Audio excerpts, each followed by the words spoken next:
What up? Mic check, mic check. Seems like we're good. Cam check. Yeah, looks like we're good too. What is up? You be driving to Diablo 4, right? Yeah, man. Forever. Forever and ever. In fact, the car is still revving in the background because I can't find some reason to get rid of that source. So we're still driving even though I'm actually now in my backyard. So, um, but what up, y'all? So, what's going on? Cell kittens, what's happening, man? Also, Das with another 5 gifted subs. Appreciate you. So, I'm just gonna do a fair warning tonight. This is legit just chill and planner basically, and I'll be doing some work on the back end, but I can't show you the back end obviously of Maxroll. So you guys gonna be looking at the planner for a good chunk of this stream. It's gonna only be about 2 hours of a stream though, by the way. So just kind of honestly, I'm here just to hang out with you guys. That is what tonight is. So it's like I have more work to do, but I'm like, you know what? I guess I can do some of that while chilling with you guys, if that makes sense. So if you guys want to talk D4, we totally can, obviously, but just letting you know what you're getting yourself into tonight. WordPress, yeah, pretty much. What up, Lexi?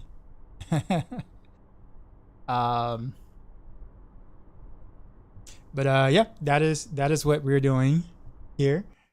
Gotta pump out those guys. Yeah,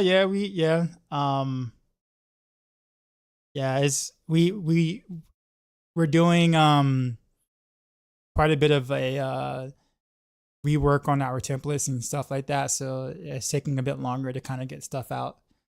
I won't say longer to get stuff out, but it took longer to get our stuff updated this time around versus the other seasons that we did it. So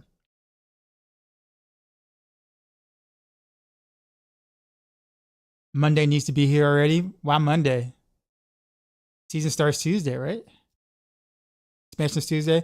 Team Master says, who's in charge of Spiritborn guides? Woody, Lucky, DZ, Ava, one more, I think. Insane Bob, I think. Yeah, there's quite a few people doing some Spiritborn work.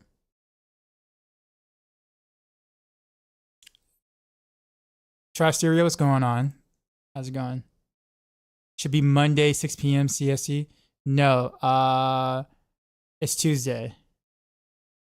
Expansion launches on Tuesday.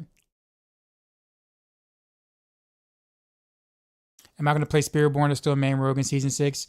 I'm probably going to do Rogues. I'm probably going to start Rogue because there's quite a few things that got changed that are a little wonky right now.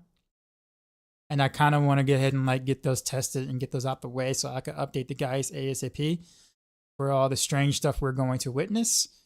And then once I feel comfortable with all my responsibilities and stuff for Maxroll, then I'm going to jump on the Spiritborn.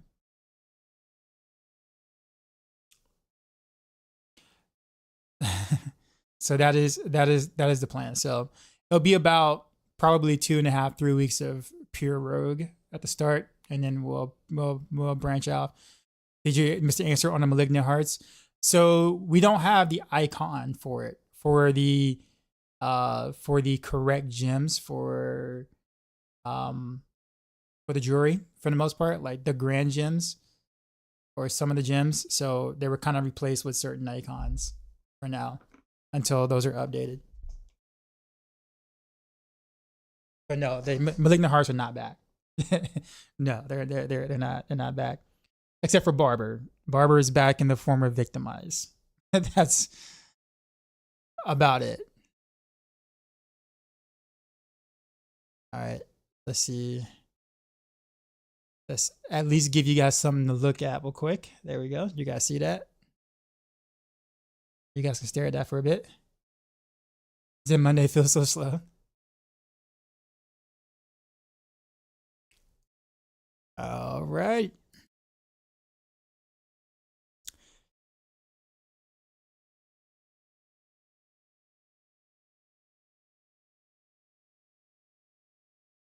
You say it launches Monday for us, Tuesday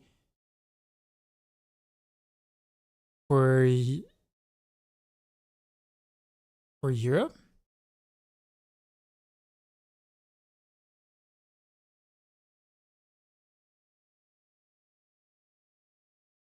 Why did I think it was Tuesday then? Is it really Monday?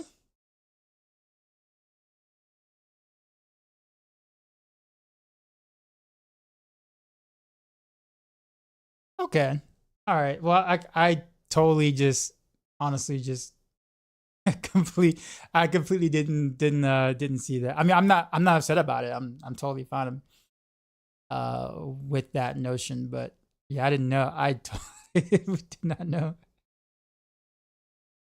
7th is Monday. Yeah, I really didn't know. Like I've been so hammered into just working on the stuff I have to do that I did not even realize that it got like okay. Well, cool then. I guess Monday it is then.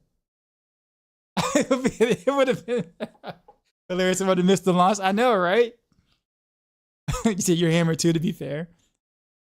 Okay. Yeah, yeah. So I mean, I knew it was 7 p.m. like my time, obviously, because I'm in Eastern. I'm in the East Coast, but I, for whatever strange reason, just thought it was still the 8th for some reason. I don't know. Well, I mean, I'm glad I know.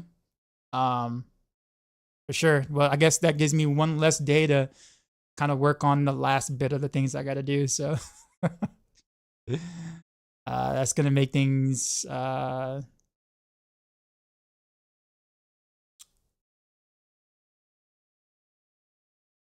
okay. What I'm gonna do here?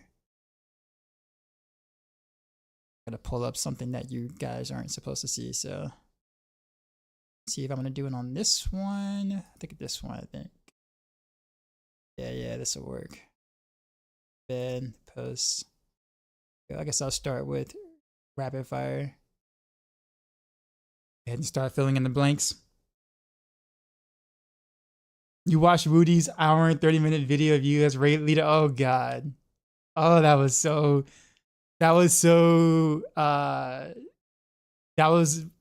an experience because I was the only one that didn't play the Dark Citadel beforehand, so I was going in blind, and they purposely made me raid leader just to see if I could figure shit out. And I got them killed quite a few times, which is they just laugh, and I was just like, wait, what happened? What happened? What did I do wrong? No, it was fun though. It was fun because the mechanics aren't so obvious at first, so there is a learning curve to the stuffs.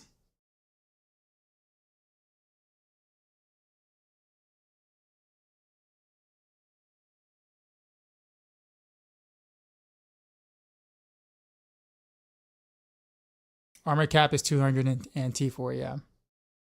Let it play Rogue again, but I need an old man controller friendly build. I think Dance of Nine. Well, Dance of Nine should be that, honestly. Dance of Nine is, I mean, Barrage is controller friendly.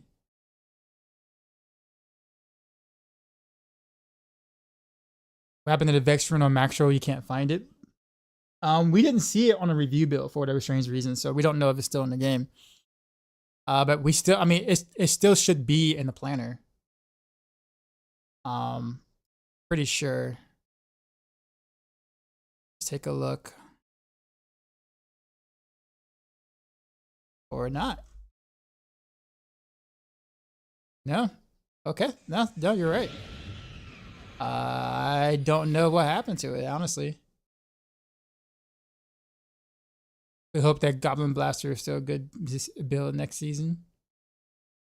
Which build did Rax label as Goblin Blaster in the current season?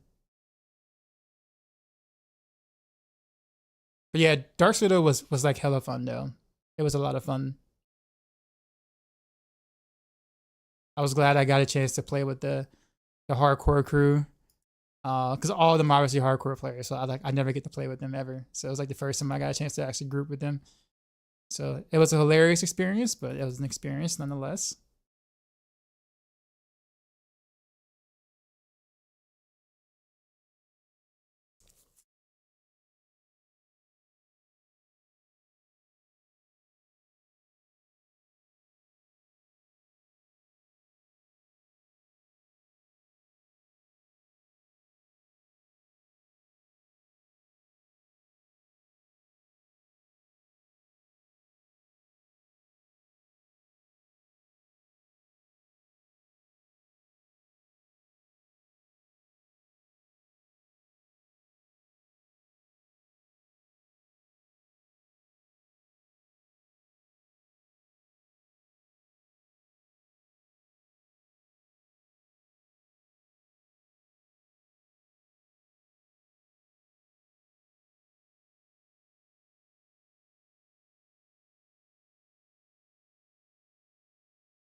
Okay, I guess we did that.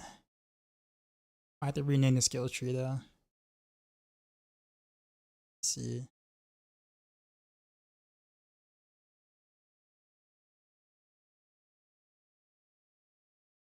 This would be the same thing as the ancestral, right? I don't think anything changes.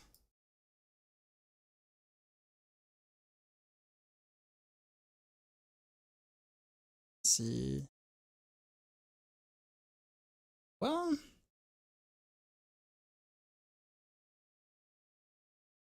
oh, never mind. That's the prediction. Oh, okay, I see. Yeah, so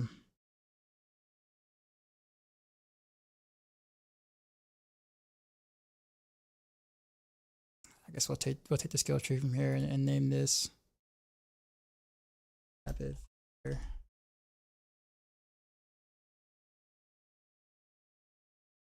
Copy.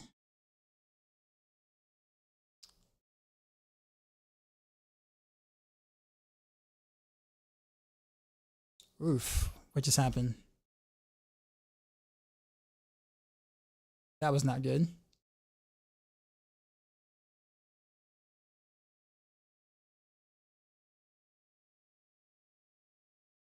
Okay, yeah, that was bad. You guys did not want to see what I just did. Rapid skills. Dash passive, key passive, rotation, all that stuff is still there. Heartseeker.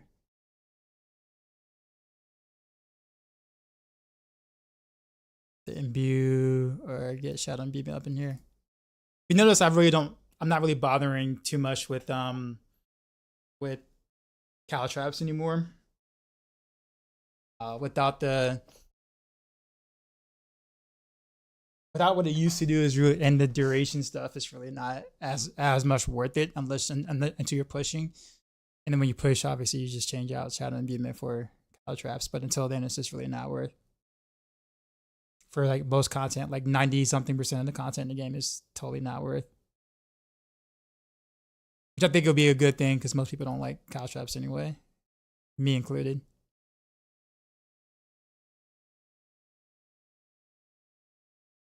Let's see.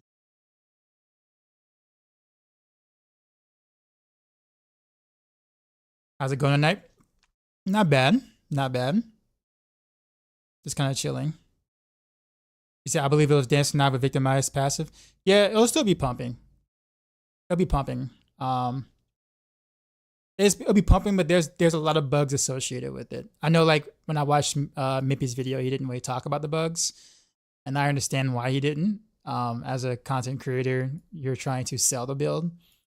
You know, you don't want to scare people away from it. So I absolutely understand why he worded it the way he did. But there's about 6 or 7 bugs associated with this. So like on the Maxroll guy, he's gonna have to mention every bug that you have to apply to be able to make that work. And that's what's gonna make the build a bit clunky to play. Is it gonna pump? Is it gonna like do like hella deeps? Yeah, it will for sure. But it's because of those bugs, and that's going to be it may not be for everybody. I'll put it that way. And the fact that those bugs are probably going to get nuked, because well, they kind of need to, because it just feels so clunky and wonky to do. They're like not even like bugs that just happen automatically. They're bugs that you have to specifically target to do. It's a very good video. Mippy's video is very well done. I just want to put a disclaimer on it. Not trying to, kill the host of Dance and Nas. I just want to put out a disclaimer when you go for that build.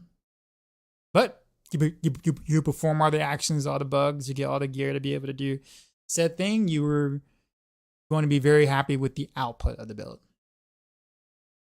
Very much so. Got any videos from the canopy build? I didn't have time to really do any recordings, really, honestly. So nah. And not only that, but like the gear that I used to test stuff was actually like pretty trash because I didn't spend the time trying to grind iron chunks just to be able to imprint stuff on ancestral items and masterwork, which I think is a good thing because it gave me a very good idea of what everyone else is going to experience, right? Like not having ancestrals, not having perfect masterworks, not having mythic items. Like I got the chance to be able to play builds in its purest form, I guess you could say, like farmable form. So while I was a little annoyed that I couldn't be able to get a lot of those other items, I think it was good to be able to go, okay, you know, how do I make a build successful? Or how do I make this specific build successful without all of the things that take, you know, hundreds of hours to get or, you know, or a couple of hundred hours to get, you know what I'm saying? So that gave me perspective that I usually don't have coming from the PTR. And so I know like making videos of stuff like that isn't really nearly as interesting as like showcasing like something completely brokenly OP that's doing like billions of damage because of like 3 or 4 different bugs.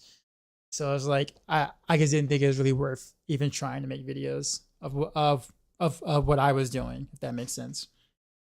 Um, um,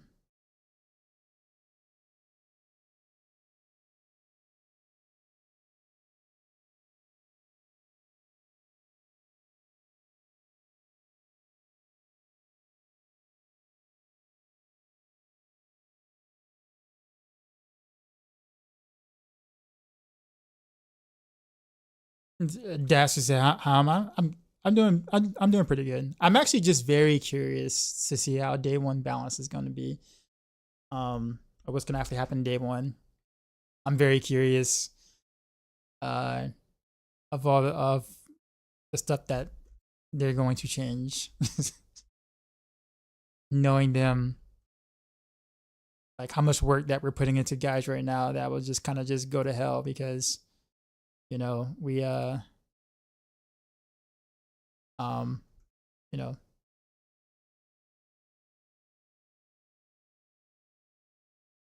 experiencing last night. I think I'm gonna try and do a 4 animal spiritborn. Try to use all this animal spirits in your first build next season.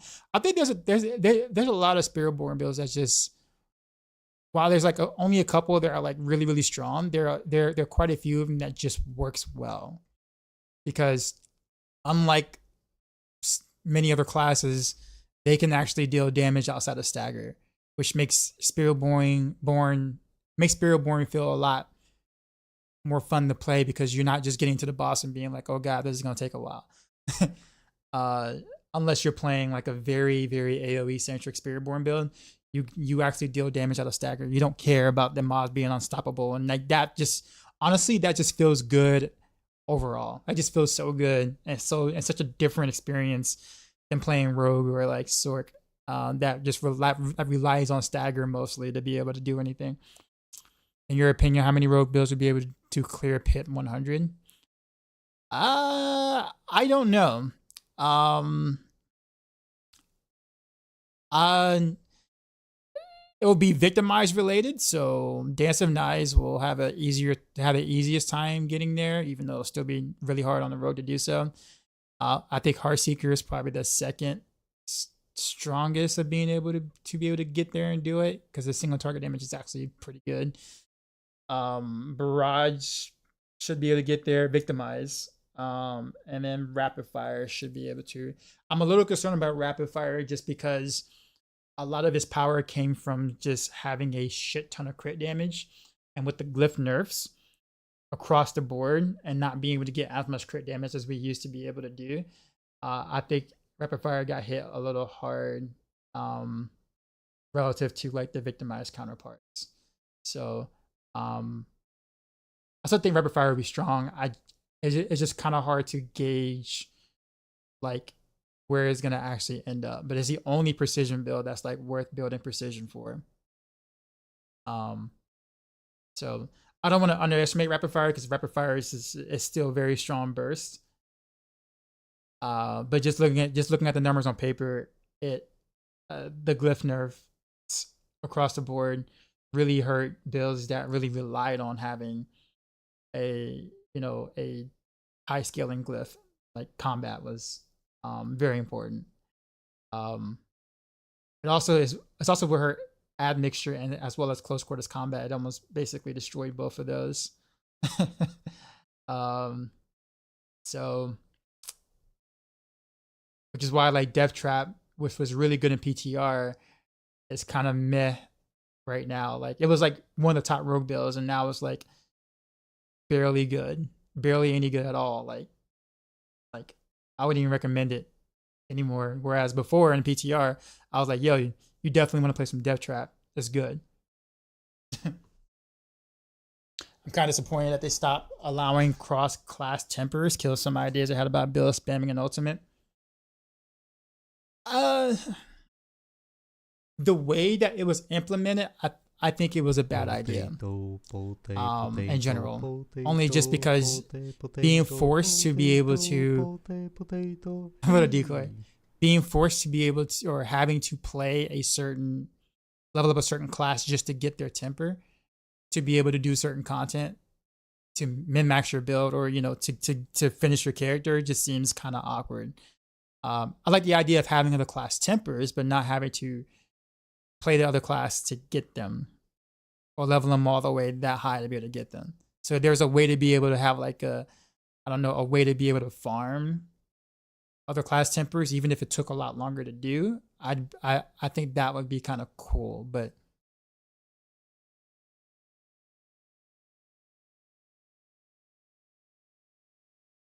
yeah, pretty much the booty.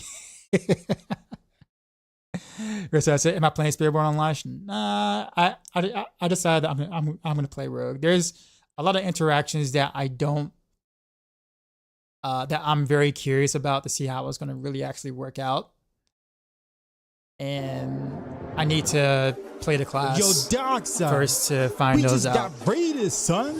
Nick Thornton, what's going on? You know how we do. Drop my new beat for these new viewers.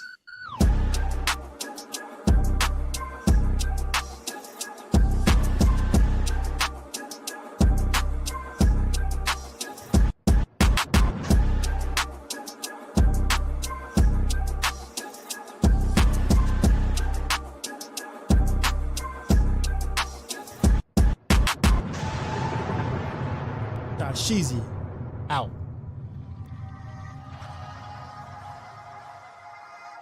What is going on, Nick? Rated my stream with 11 views. So appreciate you, man. How's it going? How's it going?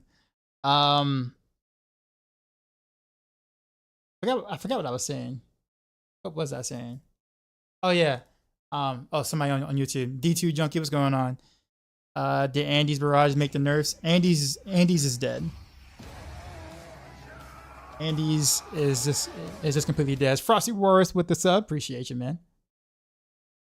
I feel like I haven't heard Frosty say a word, but he's subscribed for 5 months. Like he's like the ultimate lurker chilling.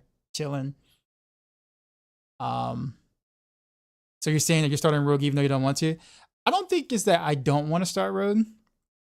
I think it's more so of like there aren't going to be many people playing Rogue, starting Rogue. It's going to be blasting Rogue like that.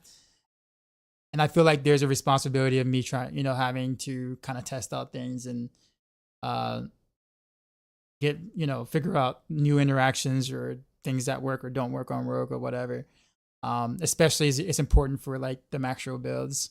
So I think that's primarily the reason why.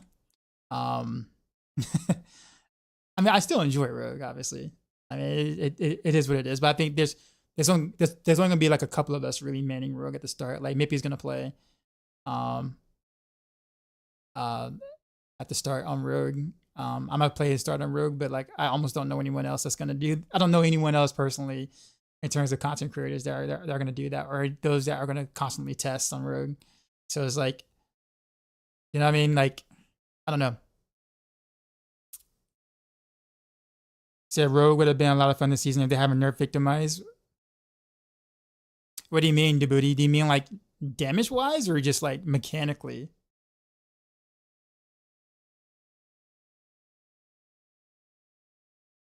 Definitely want to try that new spinning Rogue. Oh yeah, lots of people are gonna go for that. Dancing Knives look like a lot of fun. How about Barrage? Is it still stand a chance? Well, everything victimized that can proc victimize well stands a chance. So Barrage, Heartseeker, Dance of Knives are gonna do really well on victimize. But Dance of Knives just has 4 or 5 more bugs than the other two skills do. Therefore, it scales victimize considerably better than the other two. Um, so did I see Rob's poll? No, I haven't done anything. I haven't seen anybody's content on anything except for WordPress. Maxroll and WordPress is all I've seen today. So I know nothing of what anyone else is doing. All right, Nick. 10K votes for what? It'd be good to see someone streaming real since you're probably right that everyone that mother would be streaming Spiritborn for sure. Oh, 75% Spiritborn? Oh, that's actually kind of low. I honestly was expecting that number to be a little higher than that. Yeah, 75% seems rather conservative.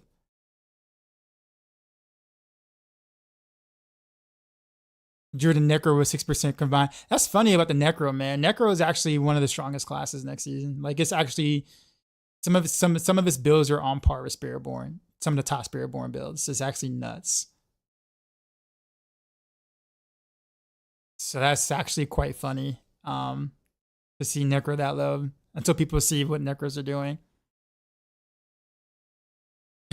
Well, there's Rob stream, so the 6% of the bars is probably 2% in someone else's poll. That's fair. That's fair. I mean, you're not wrong. Yeah, Barbs and Druid Phil are in unfortunate positions right now.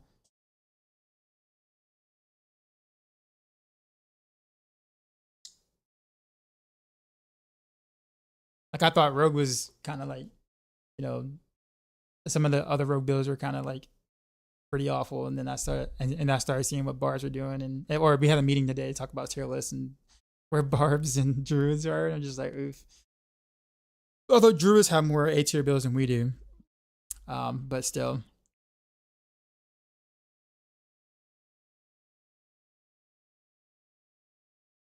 But like I said, it's all going to be really interesting on day one because realistically speaking, you already know.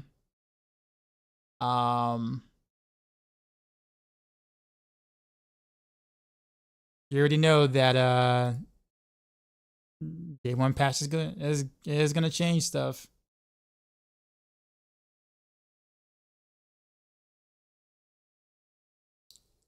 Actually, why did I do this? Why is Sublo here? Terrainer. Rapid fire.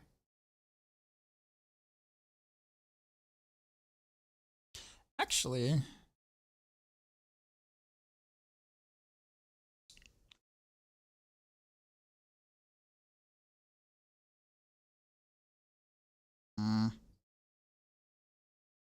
that's a 30-second cooldown. This one's a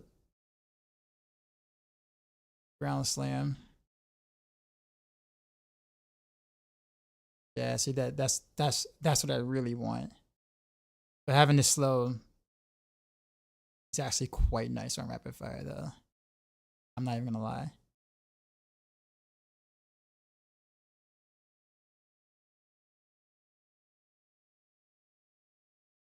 Also, this well, this would be better in groups though. I don't know. I think the pull probably would make more sense, but it's still a 22-second cooldown. No, that's rough.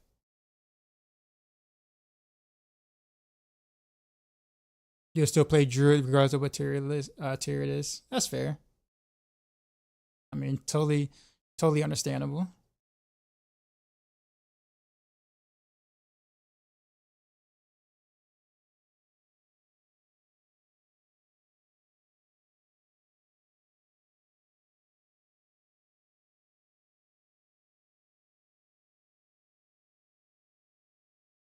That's actually better than I thought it was. Like reading that now, like that's actually better than I thought it was. I like Earthbreaker because that procs Malice, so we will do that. Let me see if I can plop this into the guide real quick. Did the preview have the 2.0.2 changes in it? No. So here's the thing. Here's what I'm gonna tell you. The 2.0.2 stuff we didn't test. We tested 2.0.1 stuff. So the 2.0.2 stuff, we don't know how that feels. What I'm going to tell you is that the 2.0.2 things that we saw in the patch notes is technically not the final 2.0.2 version that we're going to see at launch. So there's going to be like a 2.0.2a. That I know that sounds ridiculously like stupid, but I'm just telling it like it is.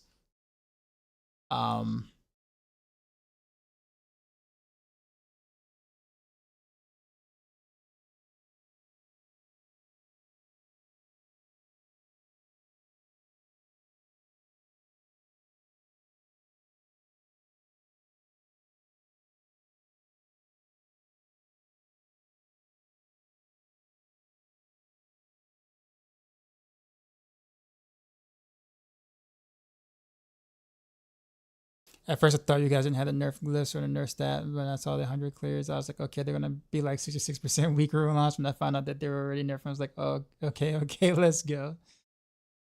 Yeah, like I said, I mean, there's definitely some scaling issues and things that are just absolutely just off at the moment. That's why I'm even if it is a review build, it's not PTR.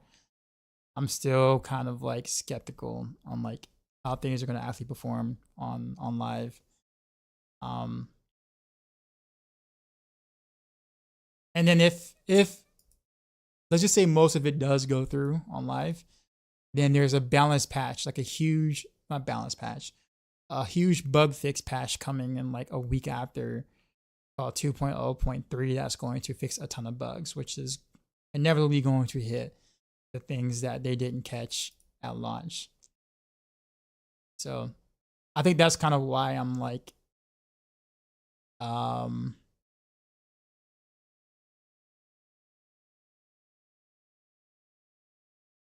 think I think they let a lot of it ride until next season. They're not. They're not. I can already tell you that much. I mean, it was already stated that there was going to be a big bug fix patch, like after launch. So, I mean, what else are you going to fix besides bugged interactions with builds and like bugged stuff from like content? So they aren't going to do nerfs early season. That was before the expansion, though.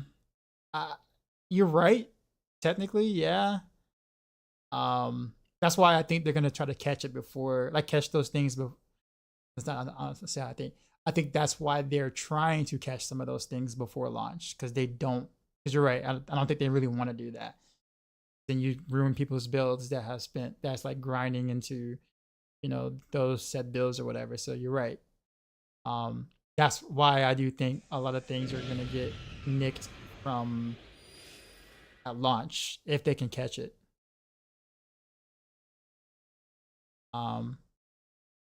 To nerfs doesn't eat bug fixes though. I mean, they can be technically they can be looked at as the same thing, but I do agree with you. Bug fixes are not the same thing as nerfs. But when you do fix a bug, more often than not, it is a nerf to said thing. If it has a less output or does less damage, then it's technically a nerf, but it's because of a bug fix. Versus they just don't like how strong the skill is, and they just nerf the skill. Not that per se. Like I said, like that's kind of my thoughts on it. So I'm kind of like, how do I put this?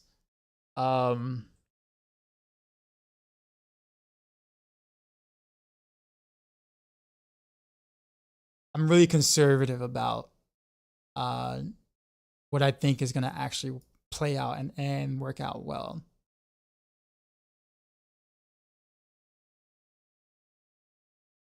And I hate to say it that way, but like it's just the way that Blizzard operates, man.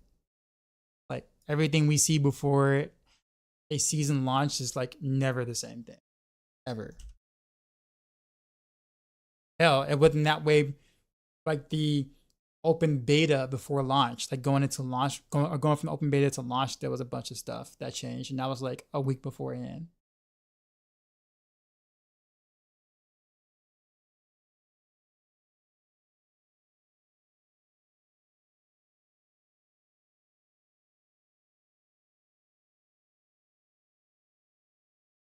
So the bills I've been looking at are just overtuned; they aren't bugged. Do you think they? Do you think they won't look at any of those before launch though? It's like stuff that are overtuned are a lot easier to to adjust than a bug that can break other stuff. Like bug fixes are usually harder to nick because you have the possibility of breaking something else, whereas a number change is generally easier to do. Damage on Tuesdays, passion sale. I don't know. It's a bug I could see them doing. All right, well, you're way more optimistic than I am, Djibouti. Don't get me wrong. Like I do hope you guys get to have fun with whatever builds you're playing. I am not the negative Nancy here. I'm just going off of a track record, and right now they have a 0% track record of things being exactly the same before a season launch. Now, how much changes is obviously different per season, but there's never been a time where we had a client that we were able to play be exactly how it launched, ever. So Blizzard has a 0% track record.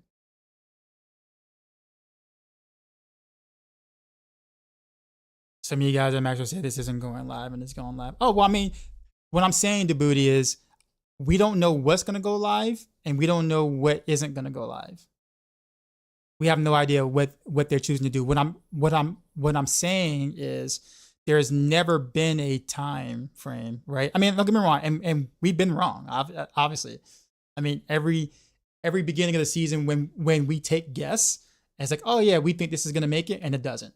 Every season we've always been wrong in some aspects because we try to guess and think, oh yeah, they're not going to mess with this come live, and guess what happens? Umber Crux was a great example of that from season 5 PTR to season 5. Like, oh, we're just like, yeah, there's no way they're messing with that in time, and then they added it, internal cooldown that just screwed it all up. Like, and there was no mention of anything. It's just like you just never know what they're gonna do. You just don't. And that's why I say I'm pretty conservative, because it's like there's never been a time where everything we saw from a previous client actually is the exact carbon copy of launch day patch. So it could just be they changed one thing, Djibouti. It could be we fixed a gold bug or something on a particular content, and we weren't getting enough gold. It could be something as minor as that. And if that's cool, if that happens, cool. But it can also swing the other way where they just completely destroy a class. And we're just like, well, what the hell? We just never know. And that's what concerns me. It's like a box of chocolate. Yeah, it's just, and I'm saying it now. We don't know what's gonna happen.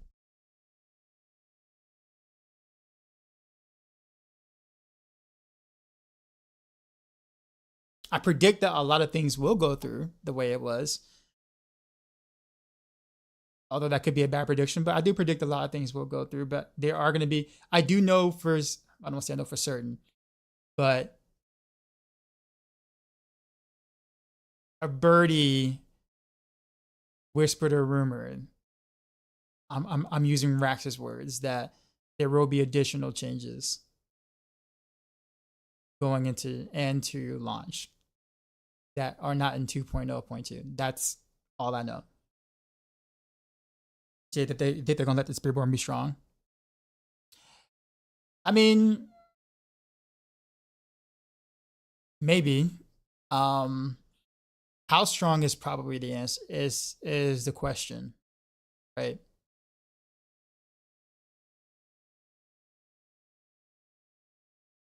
Obviously, you don't want the new class to be weak.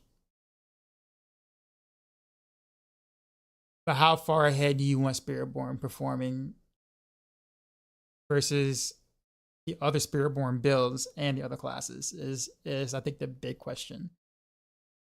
I don't know if billions of damage is kind of where they kind of like thought about, but then again, there's a lot of perdition helm bugs too as well. So then there's the two builds I'm looking at. So you're talking about Quill Volley and Touch of Death? Those are the two builds, the booty. I knew it. Touch of Death is bug, so I'm just gonna put that out there.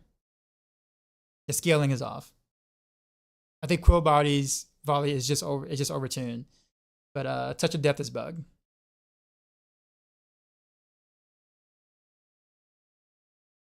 You thought Perdition was fixed? Well, they said that they were going to fix it, but it wasn't fixed for the review game.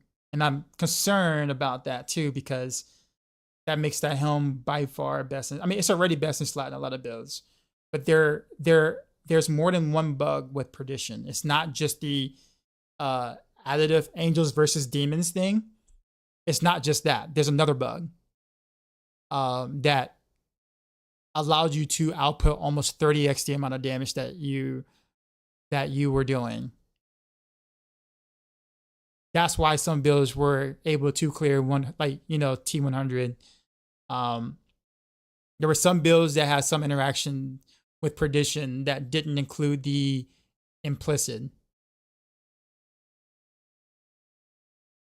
So, yeah. I'm hoping that gets fixed, because if not, because it's dumb. It is absolutely dumb. But a lot of the like billions of damage you've seen classes do and videos and content was wearing that helm. I would say most, not all builds, but most builds you saw, especially like on Sork, some Spiritborn builds had an interaction. I think Chronix mentioned it when he was playing. It happened on Rogue with Dance of Knives. It was pretty apparent there too. But yeah.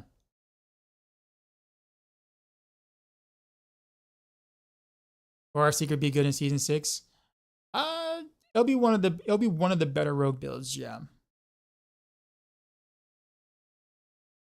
Do you have to do all 3 parts of the Dark Citadel, or can you do 1 part a day?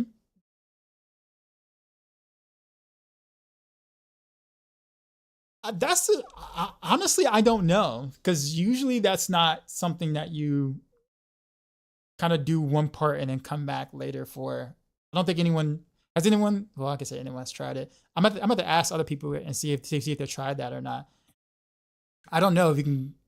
I mean, I assume you should be able to, as long as you don't log out of the game. Like if you don't log out of the game, I think you can go back and do like the different parts of Dark Citadel whenever you feel like it. But I think if you log out, then that's done. Did I see Maxroll and Ziz baby beefing on Twitter? No, what happened? I'm curious. I like the way it looks gameplay wise. Oh, you mean Dance of Knives? I wish Dance of Knives could be built as direct damage. Because I think it'll be a bit more fun to play. Right now, there's quite a few bugs you have to perform to be able to make it work well with Victimize and be like a really good build. And I think it just doesn't do justice for Dance of Knives as a skill. But I think as a skill itself, I think Dance of Knives is really cool. It just would have been nice if we were able to play Dance of Knives at first as direct damage, like, you know, at mixture or close quarters combat or something like that. That would have been really cool. I think having to do it with Victimize is a missed opportunity for Dance of Knives. But it's still Rogue's strongest build. So like, if you don't mind doing all the kind of sort of clunky things you have to do to kind of make it work, then, you know, go for it, because it's ridiculously busted strong if you perform all those things. But it's not, Dance of Knives is not what you would it's not what you expect it to be, considering the new skill and considering all the bouncing like knives and stuff like that. It's a really cool looking visual skill that would be super awesome if you can play it the right then. Ziz was upset about early release for content creators, and Macro defended it. Ziz was upset? Ziz. I'm pretty sure Ziz has gotten some behind the scenes stuff in PoE. I don't think he's the individual that should be mad about it. I'm not saying that the argument is bad. Like I can understand the argument, but I don't think it really should be coming from a content creator who gets early access to PoE stuff all the time. Like, you know, back behind the scenes, if you know, I mean, let's be honest. Like, he's not the one to be making that case. You know what I'm saying?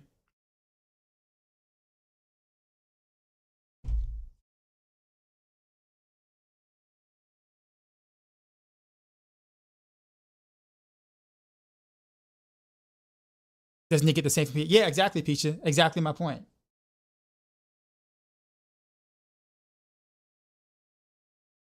So it's still a valid point, though.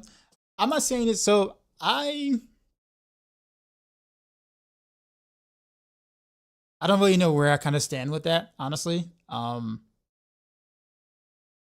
mean, I'm not for or against early access. Like, don't get me wrong. I mean, I do directly benefit for having early access, but like, if it never happened, I wouldn't be upset. Like, it wouldn't bother me. Like, I wouldn't be pissed if they stopped doing it, or they just don't do it at all. Like, it's just one of those things where it's like, oh, okay. But I feel like the raid shouldn't have been in there, in your opinion. So that I can agree with you, and why. I think I agree with that. I agree with that.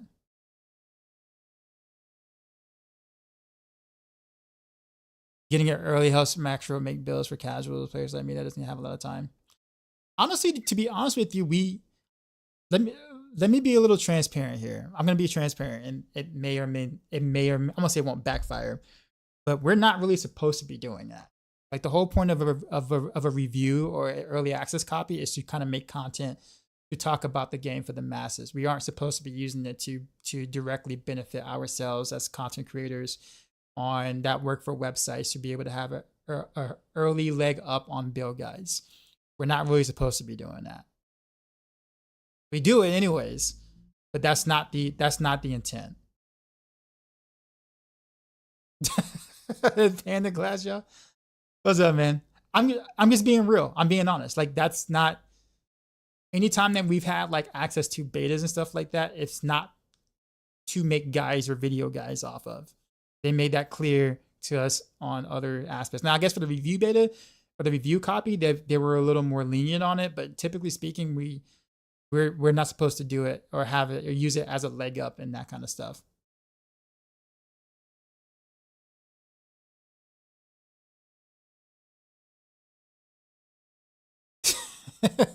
No, I'm just being honest. I'm being 100% honest here. Transparent and honest. It'd be nice if we all got to experience the new game together all at once. I do think that having early access I'll put it this way. I'll put it this way. Here's how I see it. Really, here's how I see it.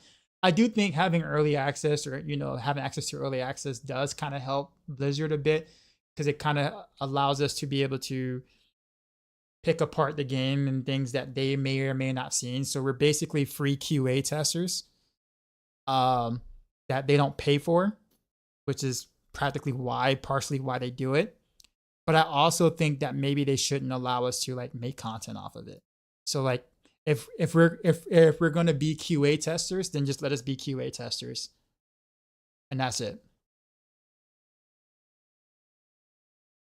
I think showing all this stuff out, I think is really not cool for the community. That part I can agree. But I think the idea of saying, us being able to post up and say, hey, guess what? I played a review, so and so. Here's my 7 videos of all the stuff that you guys didn't get to play. I mean, I could see why that is bothersome for sure. Chidori, I did ask you the question earlier. You might have been in the ad or something, but I did answer that question earlier. I don't know. Actually, Panda might. I don't know. It's Panda. Did you play the review or no? Or were your Diablo partner like after that? I don't remember. So Chidori, I think you can just do one portal at a time, but I don't think, like, if you log out, I think it's gone. But you can't do one portal, one part of the Dark Seal, then come back 6 hours later after logging out, come back in and do another part. Like, you're gonna have to. I mean, that portal will reset. But I mean, keep in mind, every time you do each portal, it's different. It's different rewards. So you can just do one portal and leave. You don't necessarily have to do all 3 if you don't want to. Generally speaking, you do all 3 and then you have to reset, obviously, the dungeon. But you're not forced to do all 3 parts of the raid if you don't want. If you just want to do the second part of the raid and that's it, sure.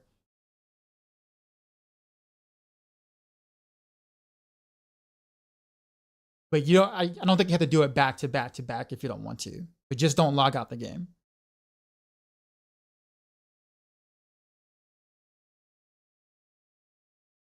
Well, if you didn't, people will be lost. No, I just think I think that's just where I'm at with it. I just think that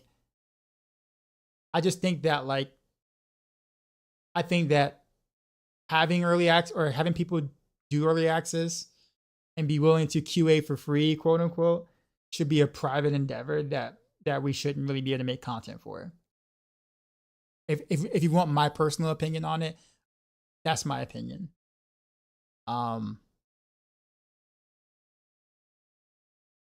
So no one should know that early access is even a thing. I'll put it that way. And then anyone who was in early access are not supposed to talk about it. Like, that's if I could change that, that's how I would do it. So no one will even know early access is even a thing.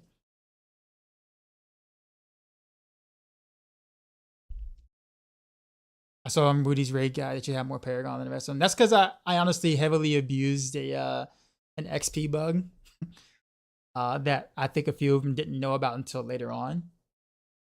But yeah, that was really it. Was that XP bug? It's not gonna make it.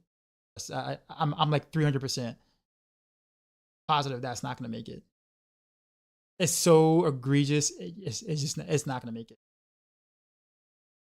What was it? One of the opals basically scaled your XP by like times 100 or something ridiculous like that. Because I've only played like 40 something hours of the review copy of the game, whereas Woody played like double the amount of hours than I did.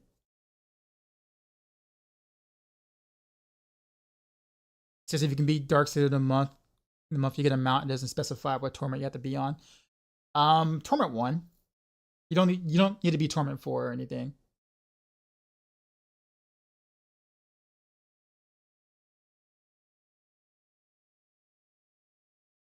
it makes sense to let you guys do it because people like you are actually really related to the world of this game. I wouldn't put myself in the same echelon as those two guys by any means, but I do understand why they kind of want a more wide QA, I guess you could say, to help with finding things. And trust me, we found a lot of things and we gave a lot of feedback. So I think it was worth. But the idea of kind of like, hey, guess what I did that you guys couldn't do is probably a little unfair. Little on T1 can get a spark as well. Yep. You can play the entire game in T1. You never have to go past T1. Like you never have to go past T1. So like everything in the game can be done on T1. You can get everything. Mythics, everything, all that. Is it, and Peach said, in principle, is it the same though? Well, it's just that no one would know that's happening. Like, if you can't talk about the review copy and it's all NDA, then you don't even know anyone's even bothering or is even doing it. See what I'm saying? And if we're not allowed to make content off of it or, you know, make build guides off of it, then like you would never know that it exists. But then they get the information that they need on the back end. Do I want to make a bet with you? Like what? What's up? T1 was pretty easy. T1's easy.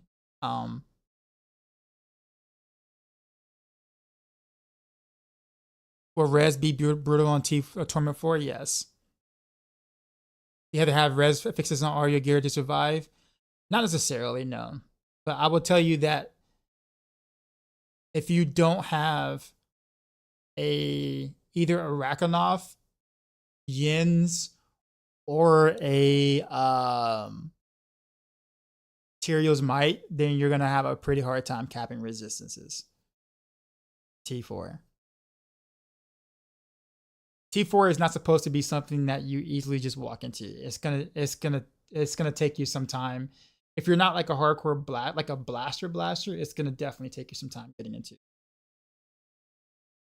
It's not one of those things where like, you know, you play like a couple hours a day and then like within like 1 week you're gonna get in like T4. That's not gonna happen. You're gonna have to be very peculiar with how you put your res and armor and stuff like that, especially when you're not masterworked yet. Especially, I bet you that there's a new boss outside the campaign that we will have. Blaster. Oh well, yeah, I know you, Djibouti. I'm just saying for Chidori. Is it World Tier 2 easy? No, not that easy. T1 is not as easy as World Tier 2.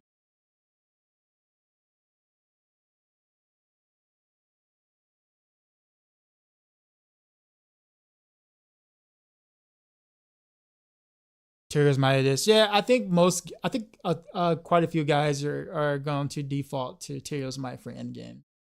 Simply just because it just makes it so easy to not have to spend so many different affixes just to be able to cap reses or whatever.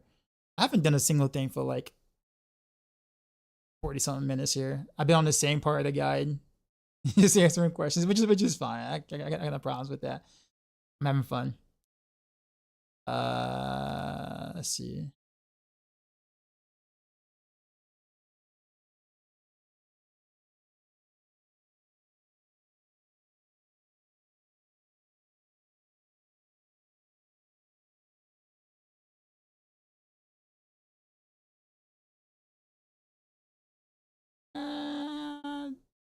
I think I might be kind of ballsy not taking Bastion though.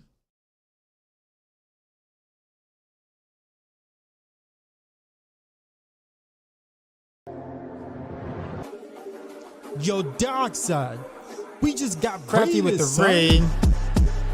You know how we do. What's up, man? Drop my new beat for these new viewers.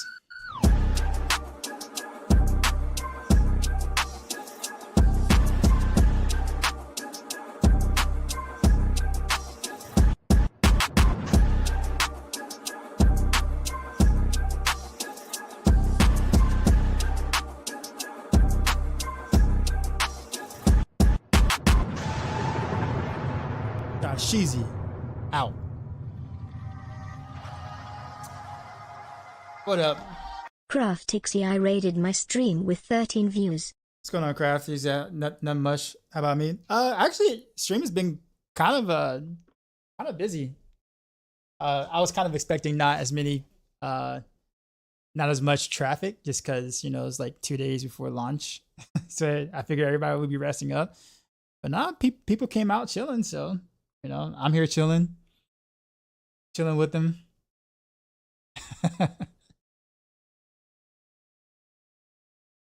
I think I'm gonna just play it safe. I think I'm gonna go with whatchamacallit. I might personally go this route, but I think for the sake of people not dying as often, we'll go with the super bubble. We'll take the taunt. I'll take this, and then of course this, since it's like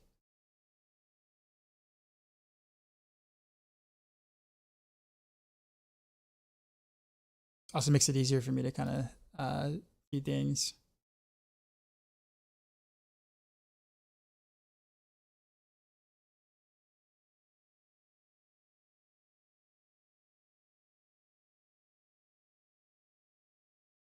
The inspiration skill, where did that come from?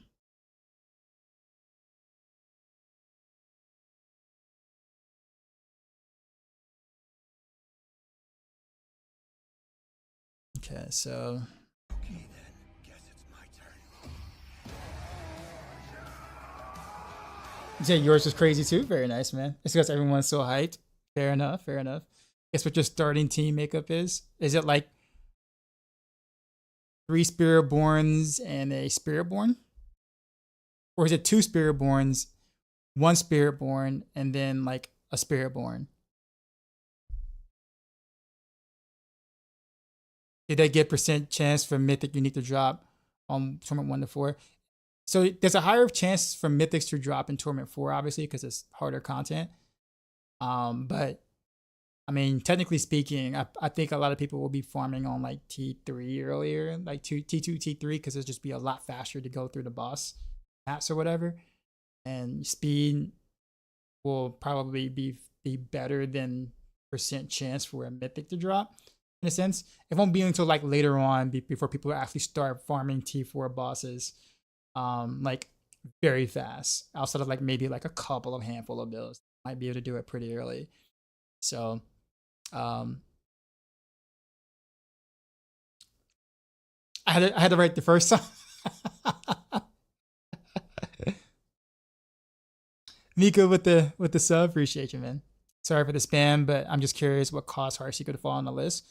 Well, there's a lot of stuff now, like a lot of new builds, obviously, aka Spiritborn, of whole classes now there that wasn't there before. So everything in the tier list in general is relative. It's relative to everything else, right? So like now that Spiritborn is out, Spiritborn has some very powerful builds, and you have to take everything and relative to what's out there, like some of the Druid builds, I guess. Necro builds are very strong. But to be more specific, the only reason why Heartseeker isn't where Dance of Knives is because Heartseeker doesn't have enough bugs it can abuse to make Victimize better on that build. That's it. On paper, if Dance of Knives had no bugs, like if Dance of Knives had 0 bugs, on paper, probably Heartseeker and Barrage might be slightly better than Dance of Knives Victimize. If we're talking about ethical Dance of Knives, possibly on paper. I would say on paper. But because there's several bugs on Dance of Knives, it's the only reason why Dance of Knives is actually at the bottom of S tier, because it has more bugs than the other builds. That's it. So it's really not even like the skill per se. Well, I guess it is a skill, but like Victimize is just a like Andes without the poison, basically. So whatever can scale that really well is good. With that being said, I mean, Heartseeker will be a good build. Like Rapid Fire is good, Heartseeker is good. It's just that there's Dance of Knives is just such an outlier that there's a gap between the two because of the amount of bugs. Sunyata, what's going on? Welcome back. How am I doing today? Not bad. Do I think Pinshot will be able to perform this season? Pinshot can't kill bosses. So if you can figure out a way to kill bosses or, you know, big single target or whatever, then Pinshot will be fine. If not, then Pinshot is in a rough position. I was not paying attention what Blizzard says in that matter, but can we skip base campaign? Base campaign, yes. You cannot skip the new campaign, but you can skip base campaign.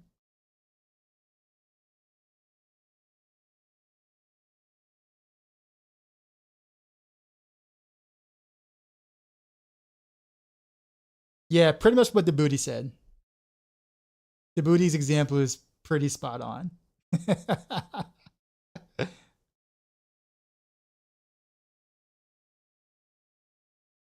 Yeah.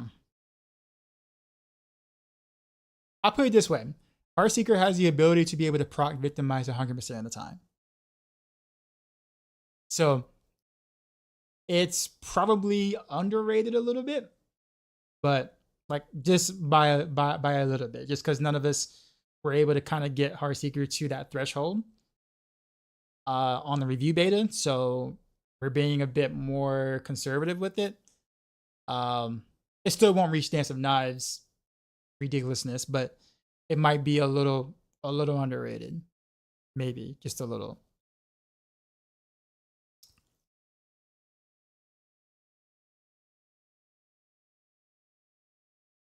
Do I know how to preload download on console? No idea. 100% honest, I have no idea.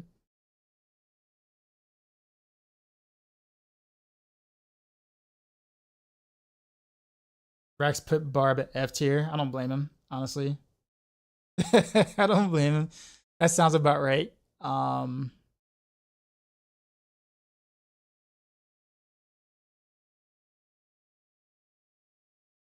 That literally sounds about right for sure.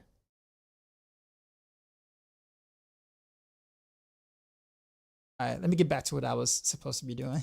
I'm so sidetracked. Earthbreaker.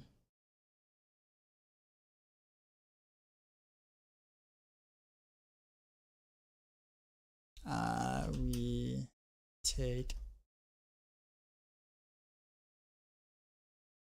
Is there an end bay for this? Probably. Breaker. City. And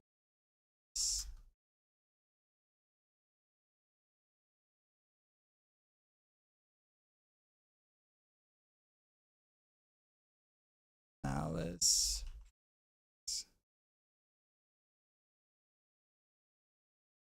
I think I'll probably just leave it. It's that short. There's no reason to try to make it any longer than that. So where's Malice?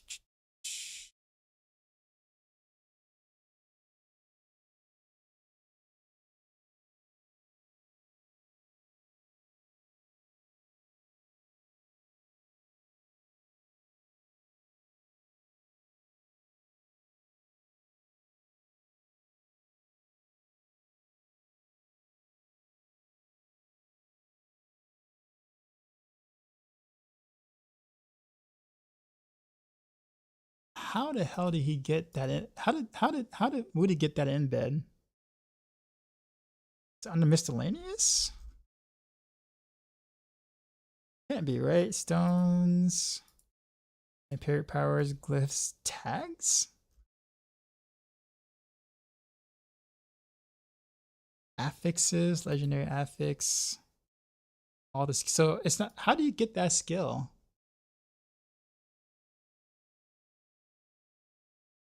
Did he? I might just ask him. Did he just like left click or like control left click on the miscellaneous thing here? Is that how you did it? Let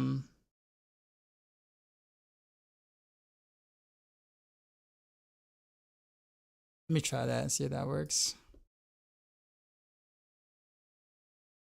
Maybe it does. No, it doesn't work. Whoop, that didn't work. I guess I'm going to have to figure out that in bed later because I really don't feel like trying to figure it out right now. I am not about that life right now. I want the full cover of the Behind the Blue Eyes from the live action trailer. That trailer was amazing, by the way. I was not expecting anything like that. I don't think anyone was expecting anything like that.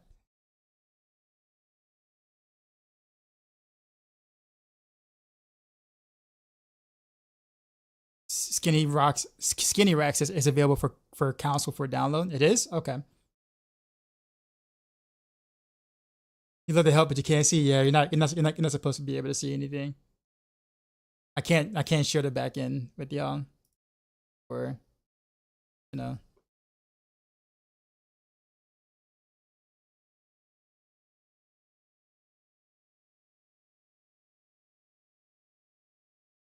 Okay, it's looking like the whatchamacallits are broken.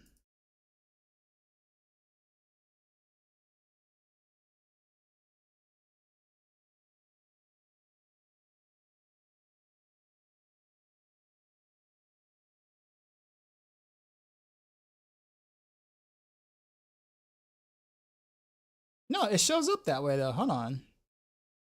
No, it might. It may not be broken. I can't. Sorry, I can't show you guys any of this. I'm sorry. But it might work. It just doesn't work on the back end, maybe. Barricade, what's happening, man? How's it going? I see you doing you're still doing really well over there, man. I've been lurking, not saying as much as usual. Oh, it did work.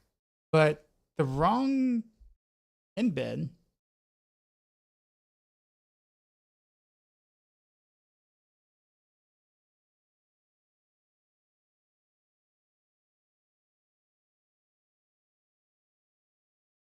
Weird. Okay, let's try this again.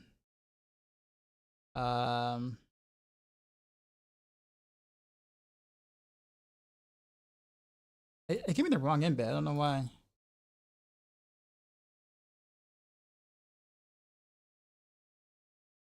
World Tier 4. Range. All these have been taken already. Update. Copy. Paste. Save draft. My playlist Ross. Thanks, man. That's like the one thing I got going for me when it comes to streaming. That, and I guess some pretty cool gameplay sometimes. There is that.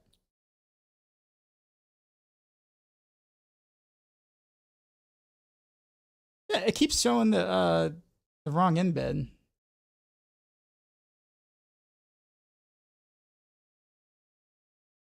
I'm gonna have to go back and like work on that later.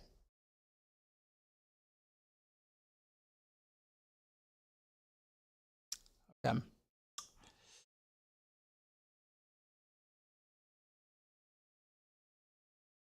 Press goal.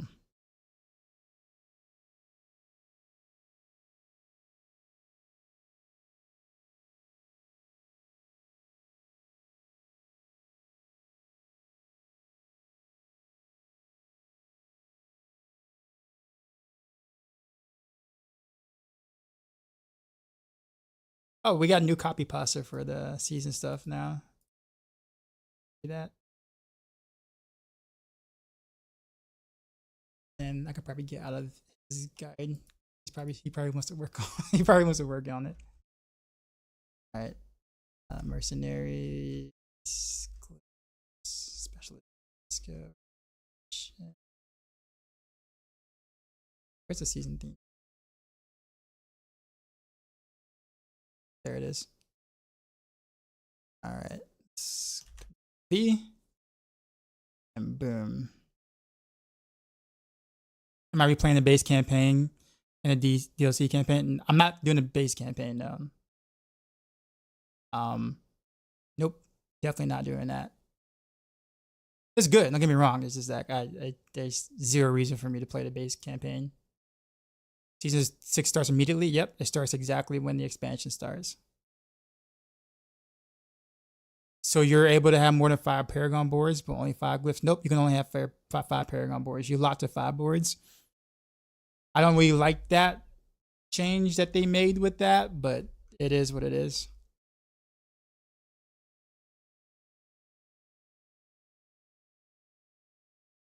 Yep, every time I hop on a Maxroll creator stream, their playlist is rocking. Is that part of the contract? I can let Alex know. You could probably hit up Alex, see if that clause is in our contracts, and we just didn't know. We just happened to no, you'll plan on playing Spiritborn? Oh yeah, absolutely. I'm just gonna start with Rogue.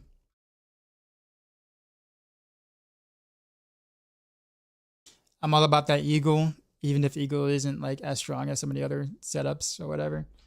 But I definitely want to do Eagle.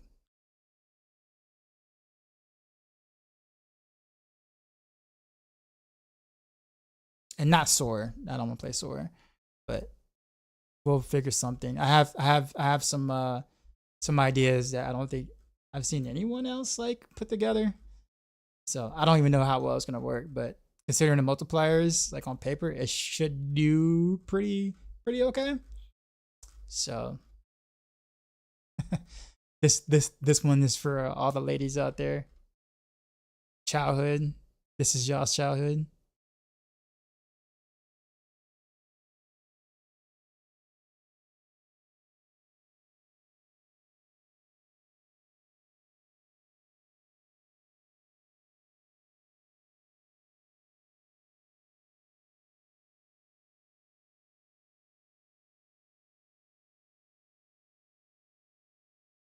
How old am I? 39.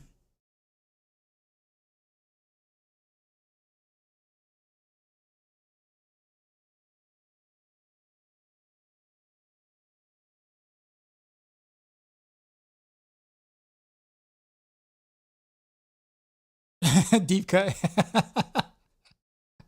What? I don't look 39. Is that what you want to say? I get that a lot. You said you think Subo is going to be everyone's top mercenary? I know for like victimized builds for sure. No question, because that lucky hit is actually multiplicative. I didn't even know it was multiplicative until today. So I had to go back to some of my victimized build planners and like make that change, because I never tested it. I just thought it was additive because it makes sense that it would be additive, right? I guess at least I thought it would be additive, but no, it's multiplicative. So it's like, oh well, yeah, well, best in slot, best in slot, no question.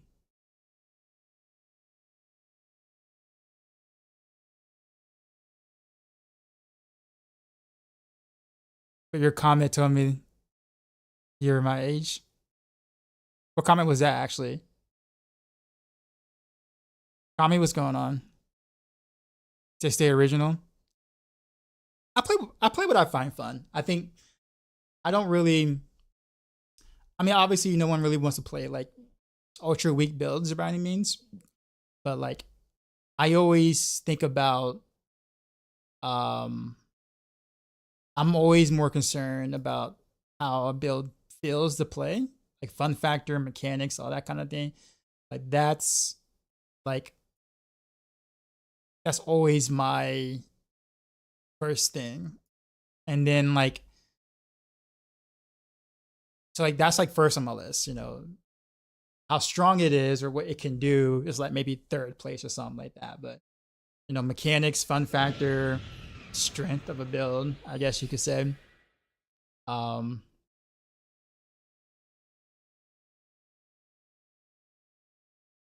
But I can understand that obviously that's not everybody's, like everybody's criteria of like what they find fun and like what they want to play is gonna be different. Like for sure. Like no one's gonna have like the the same criteria, right?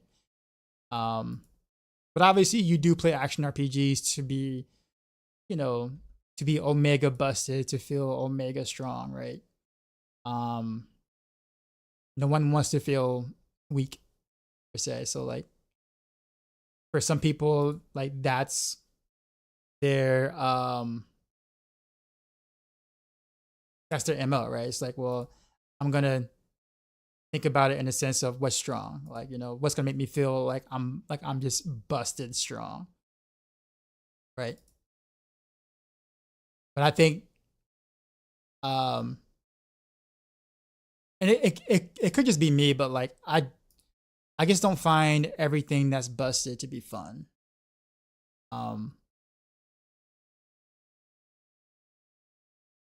And I think that's probably why I have the viewpoint that I did that I deal with it. Like all the times where like, let's say Barb was like completely OP, OP or whatever, I didn't really find anything that they did fun. So like, I guess wasn't interested.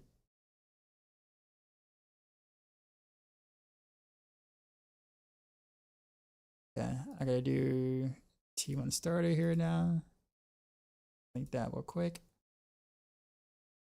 Parties.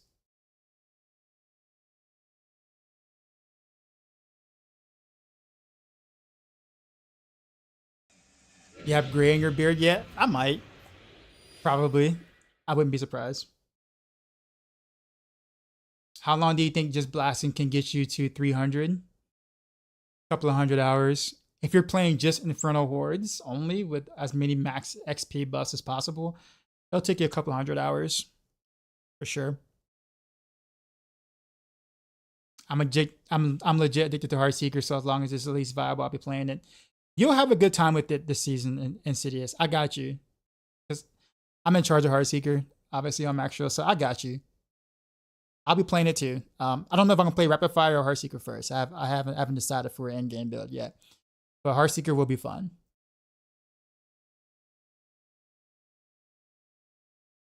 If we step into Citadel or other instant content as a party of players, do we bring mercenaries together or are they dismissed? So mercenaries become like reinforcements. You can't bring your main mercenary that follows with you, but you can have the reinforcement with you. So think of reinforcement mercenaries, like the reinforcement mechanic as like, has anyone played like DBZ fighters or like Marvel versus Capcom games or like that, where you have assists characters that come in, do a thing, and then they leave? Like that's literally what reinforcements are. And yes, you'll have that.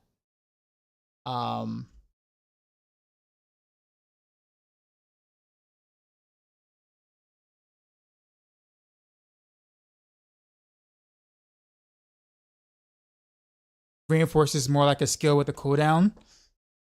Well, you pick one of their skills to cast, and whenever and then you link it to a skill of yours. So whenever you cast that skill, it'll come out and do their skill. But you got to keep in mind that it has a cooldown, so you can't always spam their reinforcement thing. So like for instance, like let's say here, she comes in and she does Earthbreaker or whatever, right? So it has a 17-second cooldown, but anytime that it's off cooldown and I cast Rapid Fire, she jumps in and does Earthbreaker. Does that make sense? Who's doing hardcore Dark Citadel? That's a very good question. Very good question. I don't even know if Chronix is doing it. We'll see. Okay, what's next to do? Item progression goals. Okay.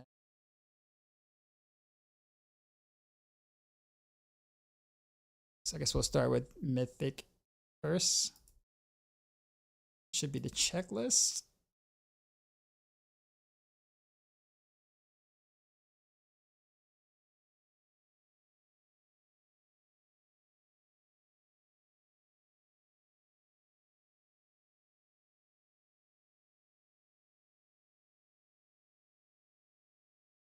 I got Ancestral, do the same thing.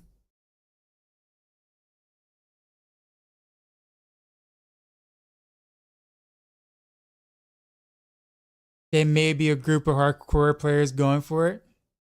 Well, I'm totally not surprised that you're doing it, Panda, Glass Jaw. But I won't be impressed until you do it with all blue gear.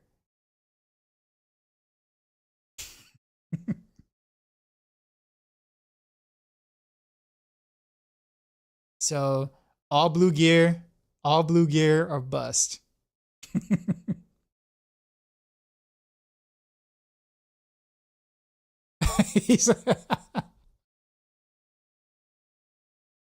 Panda's absolutely nuts, man.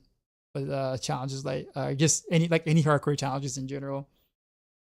So I already know like doing it with normal gear on hardcore for Panda is just like child's play.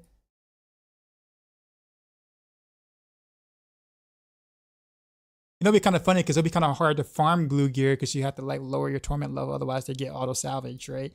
So that actually might be kind of hard to farm.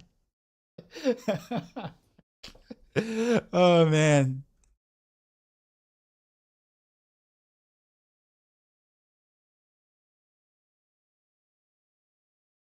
Oh, sorry guys. You guys don't have the planning to look at. There you go. So what's next? Back to mythic portion of this equipment.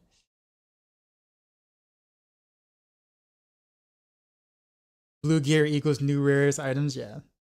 Maxroll tier list for season 6 are out. Yes, it is. Keep in mind, I'm gonna say it every time. This is a prediction. What we know based off of the PTR also / review build. Things are subject to change as the launch patch introduces things that were different from the patch notes we said we were gonna get. And so just be graceful or have some grace with us if things don't turn out exactly how we think is going to work. But we will do our best to adjust your list accordingly once 3 or 4 days, 5 days into the season where we're just like, oh, this is Omega busted. We just didn't know XYZ, right? So just I want to make that point for sure. But we will do our best to adjust tier lists accordingly. Because no one could ever get it 100% right, and we definitely don't get it 100% right. But we do spend hours and hours attempting to give you the best prediction possible, which is still might not be that great, but it's the best that we that we possibly could do, given what we know.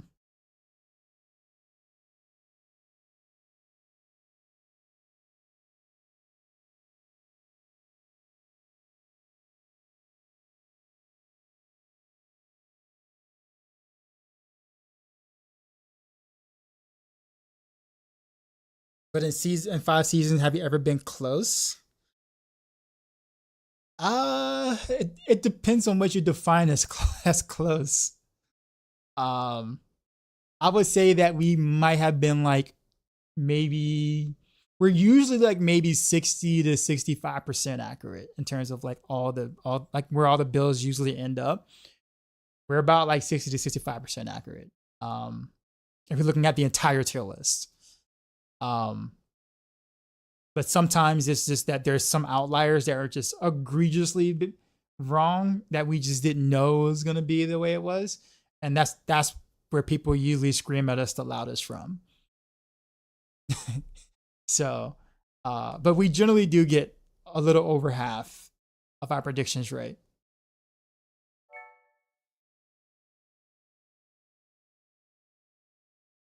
So the speed farming tier list, I'm assuming you mean for like T2 or T3, right? Because I don't think that's a T4.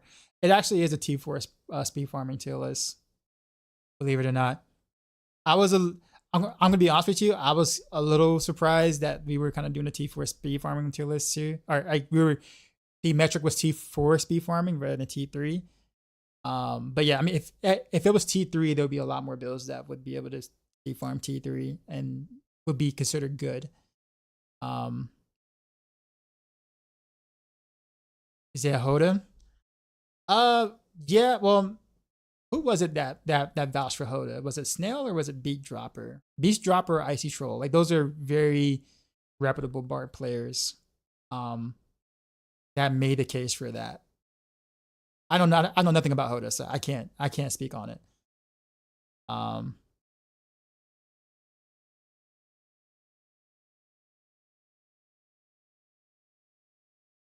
Obviously, people will notice if you're wrong in the S tier.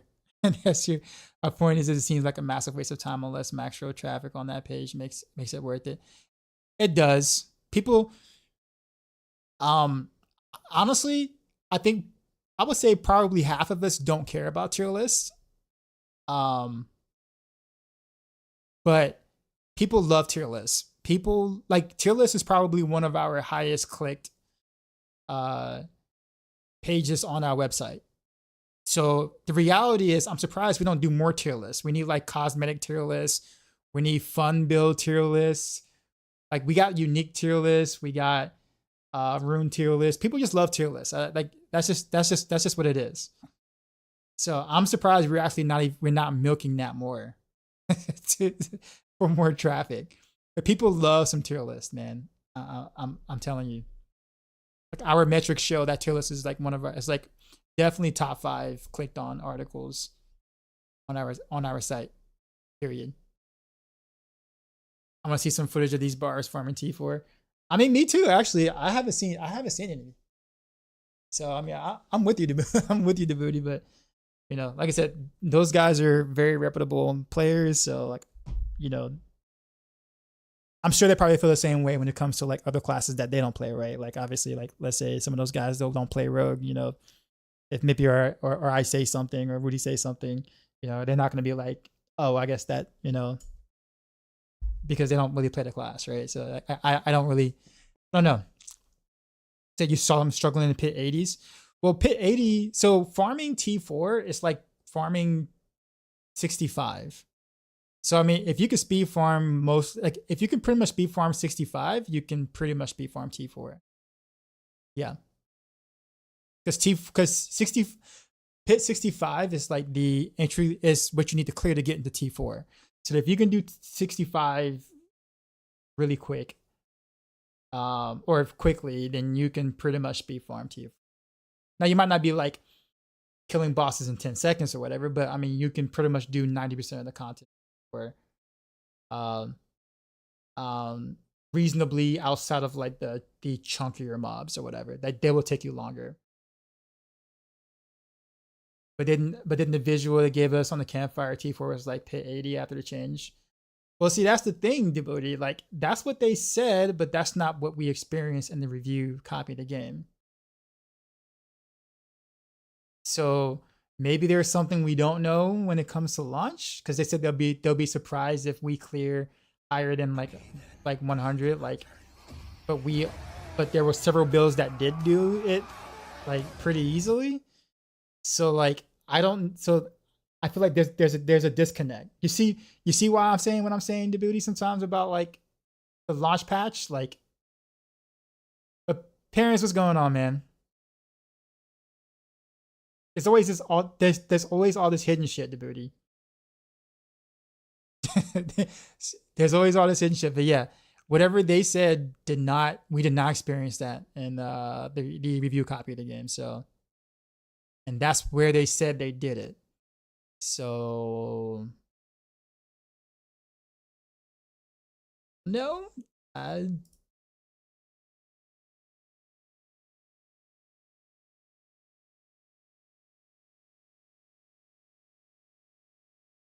just rapid fire. I see what you're saying. It's because of what I said earlier. Business teams bad. They aren't good players.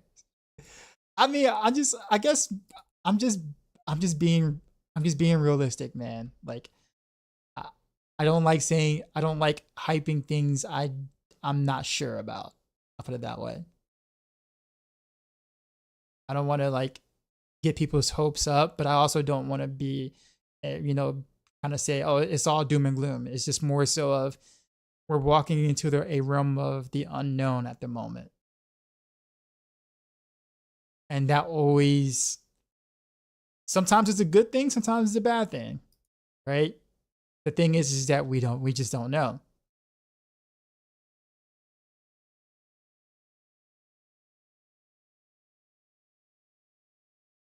This is like our Q18 could only clear if hit 90. Meanwhile, Rob and Makuna like, oh my dear.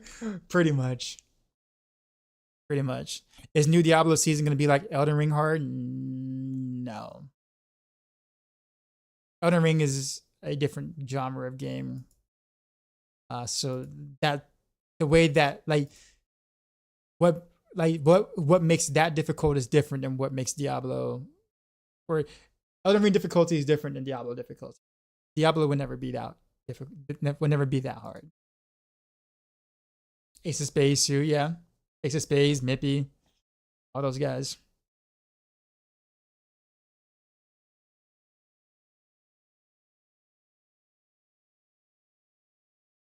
It's funny because like Ace of Spades was playing the strongest build in the game, Touch of Depth or whatever, and like he ended up posting in the private area, quote unquote, but saying the game was too easy,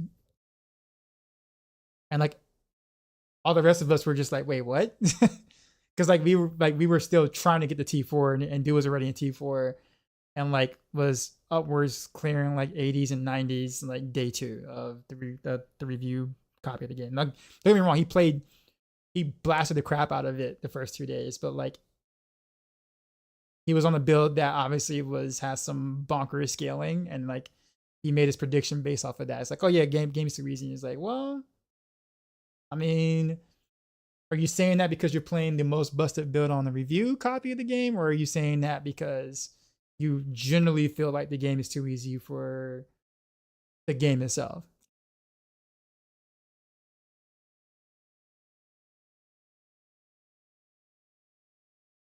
So trust me, there was some of us that were kind of going back and forth, not like in a disrespectful way, but we're just like, wait a minute, like too easy for the the strongest Spiritborn build, or too easy as in like, what's your metric here? But yeah, he certainly just thrashed the content like it was nothing. I think he was the first one to do it. I think he was the first one to kind of get that high, that quickly. And then of course you had a couple of sort builds that were scaling, that were bugged, I guess, that was able to do some really interesting things. Roxy and Makuna showed that off.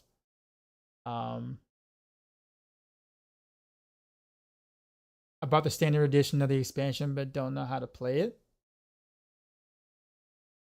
What do you mean?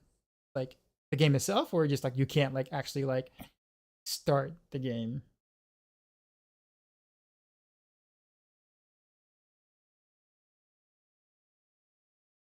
Kirk alert, what's going on?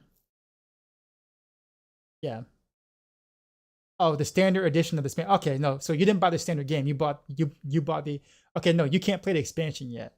The expansion is not out yet. It's not out until Monday. Well, Monday in certain parts of the world, and Tuesday in other parts of the world.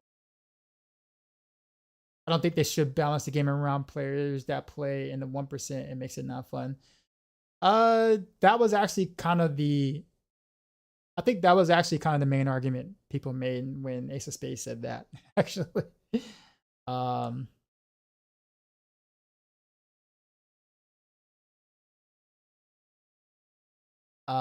yeah. So like, I think his comment was definitely misrepresented in terms of like what everyone else was doing, because like you had other like big blasters that were just kind of like, wait, what? Like, what do you mean with like it was too easy? What? Like, well, he said way too easy is this current. So you had people like Lucky and Woody and Mippy and hell Lurkin. I mean, it was just kind of like, what do you mean too? What do you mean too easy? Like you had people who are legit blasters that were like questioning that comment.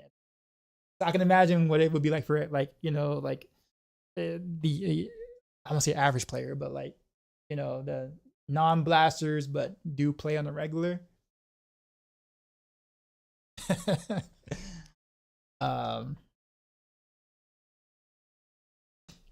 Yeah, but have you watched any Ace of Space streams or videos? The guy's ego is huge. Well, he was a former pro player in like Heroes of the Storm, so I can I can imagine that. I mean, being a like coming from a MOBA genre and being a legit professional in a MOBA genre, you're probably gonna have an ego. Pretty big ego for sure. Um oh, he can back it up for sure. Yeah, but it's Heroes of the Storm. Yeah, but even at the top level, man, that shit's hard. This is someone like I'm saying it as someone who actually did like make it. I got to Grandmasters League a couple of seasons in Heroes of the Storm. Like it still is a pretty. I mean, it's obviously no League of Legends or Dota 2 in terms of complexity, but like at the top level, that shit is still hard. Like execution and stuff is still hard. Said what teams that he play on? I think Fnatic, and I don't know. You're gonna have to go through his stream bio, Decoy.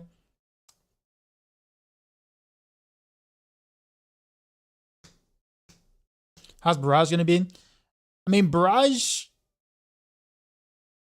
I'm pretty much forced to build Barrage victimized. So anything victimized that can proc victimize often is gonna do well. So Barrage, Heartseeker, Pinch Shot would do well if it can actually kill a single target, but it can't. And then of course Dance of Knives because well, bugs. Do I know where he's from? No. I'll probably clear Pit 100 in the first 8 hours with Spiritborn. Hey. I haven't been keeping up with the expansion. What are the fun rogue builds going to be? Fun is subjective. Very subjective right now. I would say the strongest build is going to be Dance of Knives Victimized for sure. Fun factor will just be determined on whether or not you like performance set bugs to be able to make it that strong. Builds that don't have nearly as many bugs associated with them would be Heartseeker Victimize, Barrage Victimize, and Precision Rapid Fire. They have bugs, but less bugs, considerably less bugs. Usually bugs you don't have to manually do. They're just there. So you probably won't even know that those bugs exist. So those playstyles might be more up your alley. But Dance of Knives Victimize is definitely the strongest setup. If you have to guess a ranking for Heartseeker Victimize, I mean we have a tier list out right now. Scoundrel's Kiss. Scoundrel's Kiss is not Barrage. That's Rapid Fire. You hate bugs that exploit, or you hate builds that exploit bugs, then oof. Well, you might want to skip the entire class, to be honest with you. Because there's not a build that doesn't have like a bug or two associated with it on Rogue. That's just the way rogues are right now. But if you want to stay away from as many bugs as possible, don't play Dance of Knives.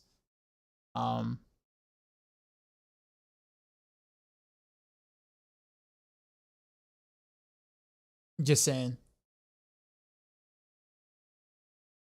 You said is it a viable option for range rogues? Well, it is for rapid fire. You have to use Scoundrel's Kiss for rapid fire for sure. Yeah. But Kirk Alert, it's okay though. Like I mean, if you choose Barrage or Heartseeker Victimize, I think you'll be happy with what you're doing. As they have considerably less bugs associated with them. They're more considered ethical, I guess you could say. Flurry is Rogue's most ethical build. Yeah, pretty much. That's very true. Am I playing Rogue or Spiritborn on Monday? I'm gonna start Rogue. You have Lightning, Spirit, Sword still in S tier? Yeah, I think so.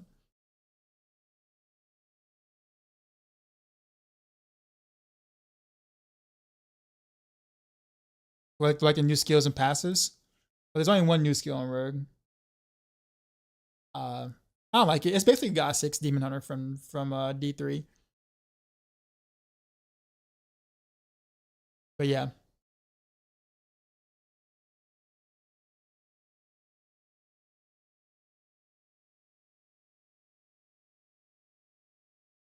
Did you hear me playing the bar on Monday? Oh man, did someone redeem? Did someone redeem the play another class redemption on my stream for me to play bar? Because maybe somebody did it.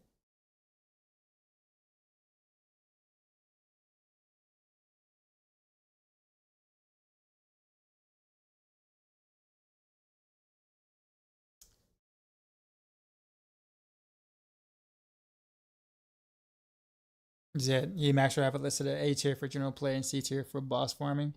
So keep in mind, I want to make it clear in terms of boss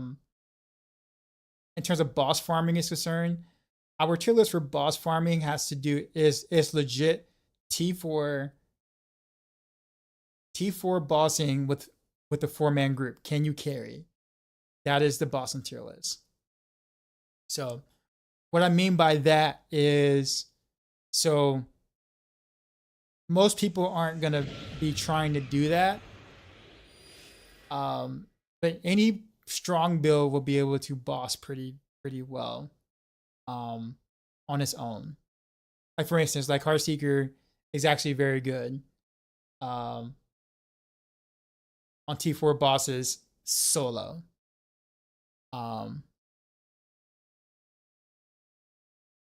You really wouldn't be able to really carry a full group on T4 4 people.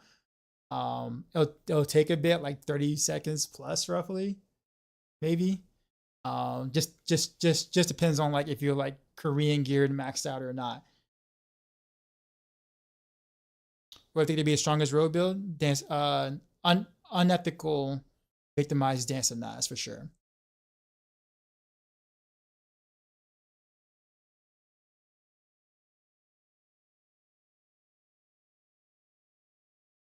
Am I gonna play D3 new season? No, because the timing is bad. I'm not gonna have time.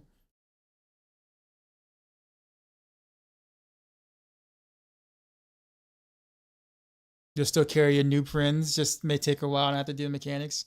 Yeah, but yeah, I will just look at the bossing tier list as I will take the I'm gonna say I would take the bossing tier list as a grain of salt.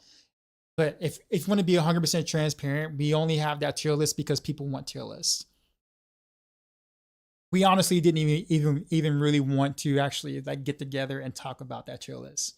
But because people love tier lists and it gets us clicks, we have it there. just that's me being like 1,000% transparent. What are the bugs with New Dance of Knives? There's 2 to 3 bugs associated with inner sight. There's a bug associated with shadow clone. There's a spam tag bug that's still kind of there. That shouldn't be there. There was a bug that was also allowing it to proc a higher amount of lucky hit at one point, but I think that was fixed in 2. That was fixed in the review beta portion of it. There's a couple other things. There's like one other thing too I'm missing. But yeah, you definitely need to know what the bugs are and perform them well to be able to do well on Dance of Knives. Victimize. Like I said, I'm not trying to be negative Nancy about it. I'm not keep using that word a bit, but like watching and talking with Mippy throughout all of the review copy of the game, and like kind of going back and forth, you know, with what I'm doing and what he's doing and what we're figuring out. Like he's obviously for content for the video, he's gonna obviously, you know, sell it because, you know, it's a video. Of course, you want people to watch the video, play the bill. Obviously, I mean, makes sense. But he really wasn't that happy with it, having to play the way that he did for Dance of Knives, and that says a lot because maybe generally is usually pretty lenient on anything as long as it's meta. It's like he'll do whatever as long as it's meta. But this is one of the few times where he's just kind of like He's like, I wish I didn't have to do what I have to do, but it is what it is. And that says a lot coming from Mippy. It's kind of frustrating, actually. That's why I'm like, I'm a little weary about how that's going to come across for the main player base, because a lot of people are not going to be able to perform it as well, because they're just like, unless Mippy lays out all the bugs and exactly how to perform it, even then there's going to be people that just are not going to be able to do it correctly. And they're going to be upset that they're not getting the output that they saw Mippy do in like the videos and stuff.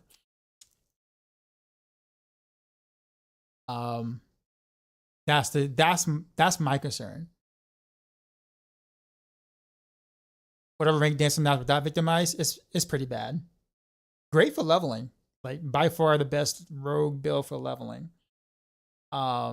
In-game Dance of Knives without victimize is pretty trash. So honestly, Dance of Knives needs a buff. I know it sounds silly for me to say that, given the fact that it's our only S tier build with victimize, but outside of victimize, Dance of Knives actually needs a buff. Which is why I think it's sad, because I think Dance of Knives is considerably more fun outside of victimize. But you're gonna be very sad if you tried to do it without victimize.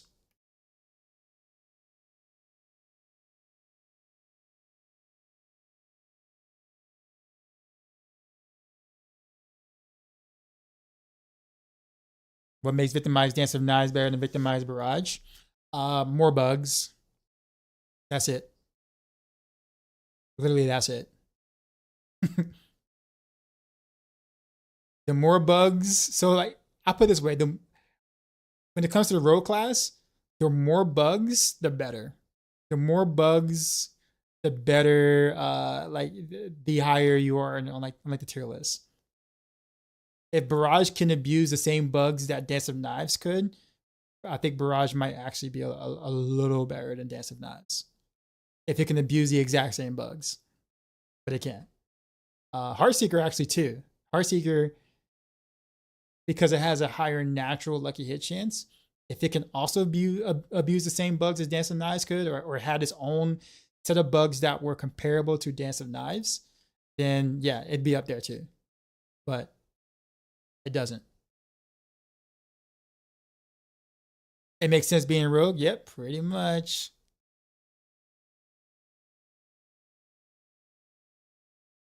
Is Trick Attack's bug for rapid fire fix? It was not on the review copy. Do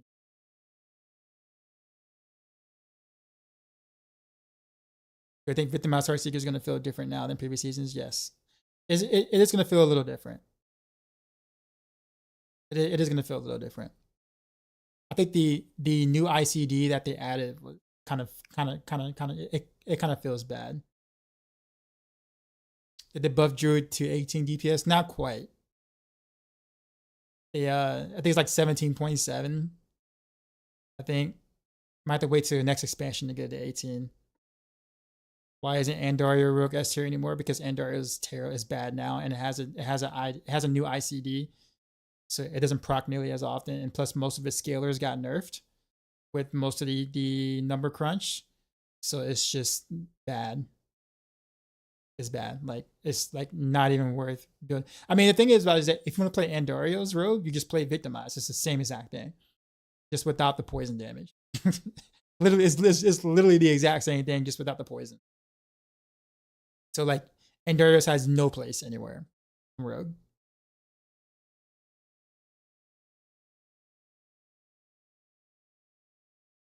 The stat requirements for Yellow Nose and Paragon Boars 3+ is crazy. Do you just not even try to reach those? Pretty much. Franklin, what's going on? Appreciate the sub.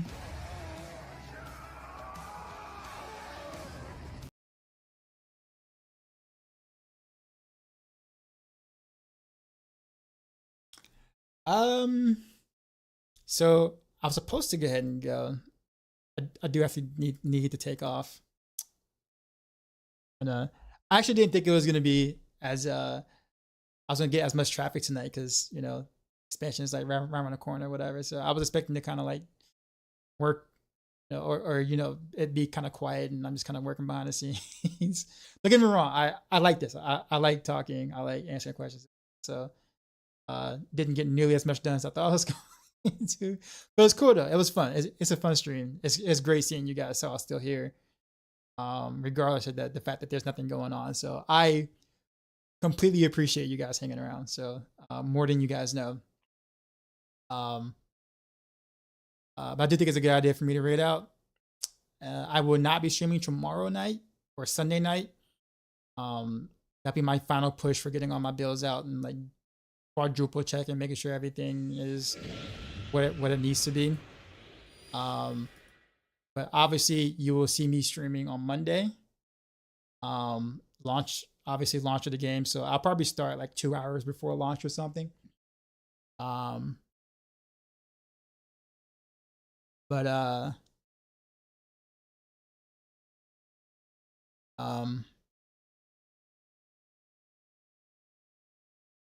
yeah, man. But yeah, like I said, I appreciate y'all. Let's hit up someone new again.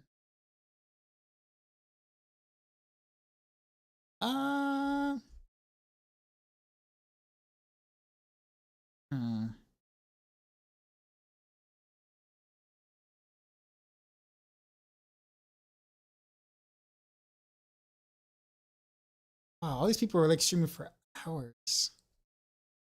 People are still streaming for hours right now. Jeez. All right. Who to go to? 13 hours, 7 hours, 8 hours. What are y'all doing? Like to want to be streaming that long? Holy. I mean, don't get me wrong. I mean, nothing wrong with that. But it's like, man, like wow, that's kind of nuts. That's like nutty. Yeah, Crafty. Yeah, man. Like, how do y'all stomach that, knowing that you're legit getting ready to blast all week, right? I can't do it. I can't do it. I need like a little small like relaxing of a break or whatnot. I can't. We're gonna go to Canadian. She's cool. She's not new per se. I've read her before, but we'll go there. Anyhow, I will see y'all Monday, a couple of hours before. I know there's gonna be like about a jillion streamers streaming, but just don't forget to stop by and say hi, because I know like a lot of you may not chill with me throughout the start, because who's gonna want to be watching Rogue at the start? Let's be honest. But at least come by, stop by, say hi. Maybe think about getting your horse reward at my stream versus someone else's stream. Just throwing it out there. You don't have to stay or stick around. I totally get it, right? Like you guys, all the super mega streamers will be streaming. But at least come by and be like, hey, just came to say hi. I'm going back to Rax's stream or whatever, or just came by to say hi. I'm going back to Crib stream. All good. I totally understand. But like I said, consider getting your horse from me. Just saying. Much love. See you on Monday, and as always, till next time.